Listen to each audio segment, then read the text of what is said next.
This morning, as I was in the kitchen, ready to make breakfast, I heard the noises and an insight clicked in.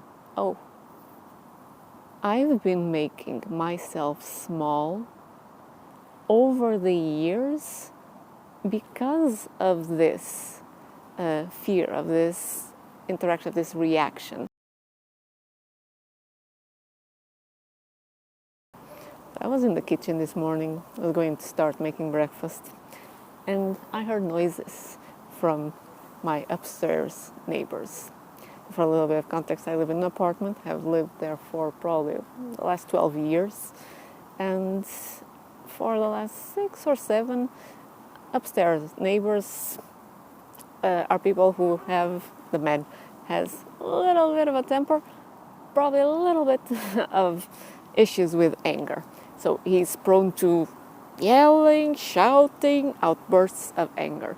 And over the years, I did notice that my child, my inner child, emotional self still reacted to that in contraction, so in fear. So it's a learned conditioned response that I was aware of before, that even made me be very, very quiet in my own place where I live. So I avoided making noises in order to not even be perceived as existing by a nebulous upstairs neighbor. So this morning, as I was in the kitchen, ready to make breakfast, I heard the noises and an insight clicked in. Oh, I've been making myself small over the years because of this fear, of this interaction, of this reaction. So a little bit of context again. Since last week, I've been aware of this pattern of making myself small and equating that to all the ways that I'm settling in my life. I've made a list of, okay, so what do I feel that I'm settling in different areas of my life, and it's a freaking long list. I did not like that at all. And it kind of puzzled me because my natural way of being, my type of personality, if you want to call it that, I'm the type of a go-getter. I feel I like something, it's changing, and it kind of puzzled me. Why this? Why do I even feel that I don't have the power to change this? And this morning, as that downloaded, as oh, this was a learned powerlessness, something that creeped in very, very slowly through the years. So slowly that I really didn't notice it.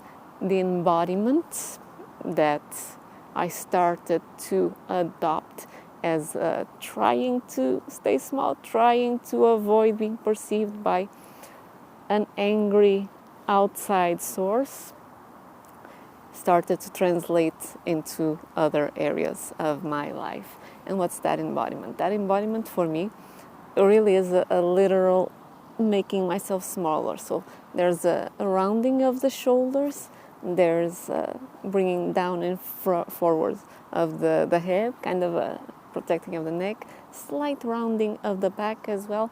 And this that I'm doing is the exaggerated version. If I did this, as I did in the beginning, I would notice it and I would correct it right then and there. But no, it's not this clear. It's something that goes from, okay, so I'm feeling at ease, centered, and then making myself small, something like this. I don't know that you could even notice any difference, but this, my neck is tight, my head is slightly forward, my shoulders are slightly rounded. And if I change again to, okay, no, in my power, in my center, this is me in my natural flow, state of being. From there to this, there to this, it really is small in terms of internal perception. So it kind of creeped in very, very slowly. But now I was high-fiving in the air my upstairs neighbor because at this point in time, I have a really, really good trigger to notice what's my embodiment. Every time I hear noise, especially when he's shouting to his probably very happy to work with him co-workers, that will be a really powerful cue for me to notice, okay, so what am I doing? And start unraveling this learned pattern of making myself small, and with it comes the learned powerlessness, which then reflects in settling in different areas of my life. So that's a really interesting thing. Another thing that crossed my mind as I was doing breakfast was the question, I wonder if this creeping in of this embodiment of trying to avoid someone else's anger being directed at us, if this learned powerlessness is what happens as well with people that live with people who are more prone to anger. And I say this actually without much judgment, because I know that if I don't feel safe and if I'm pushed, I can be like that myself. So no pointing fingers, but I wonder if this type of embodiment is something that causes that learned helplessness, that learned powerlessness that I see in quite a few people actually, including neighbors, and that you might actually be aware of in people in your life as well. And maybe you do this type of self-protection as well. This is self-protection, that's the intention. The problem is that it creates that making us small, it creates that settling, and it creates that physiology that is interpreted by our neurology as powerlessness, as helplessness. So it's something that we really can benefit from noticing and start to undo. And undoing, for me, really is noticing the cues. So when I'm feeling at ease, centered, in my power, how am I?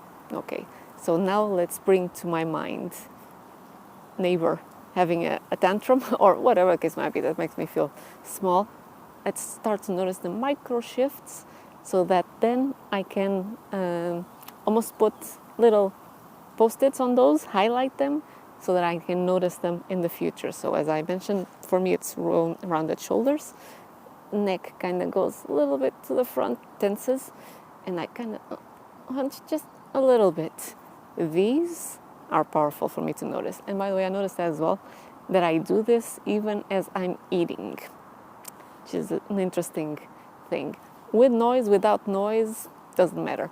It's an embodiment that is fairly frequent for me to notice now as I'm eating. So as I'm eating, it's another invitation, another opportunity for me to come back into my power, relax, be in my open posture, and just enjoy my meal.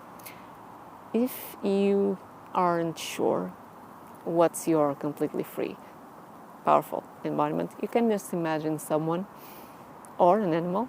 I like to have a visual of a lion that has a beautiful, loving look in his eyes, but of course a lion has that sense of presence, of power, of majesty, and there's a beautiful sense of ease in this image as well. So that's usually the image that comes to my mind for me to re-establish natural presence, natural openness, natural ease.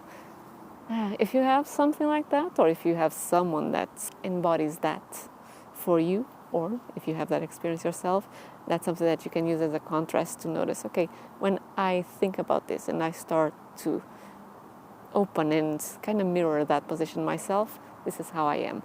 Let's trigger now something that makes you contract and notice the difference in between the two. That way you'll have your particular recipe for making yourself small, for creating that sense of powerlessness, and you'll know how to unwind, undo, reverse those embodiment cues. It's powerful work, very freeing work, and something that I felt inspired to share with you. So thank you for listening. Do let me know if you have any questions, and I'll see you in the next video.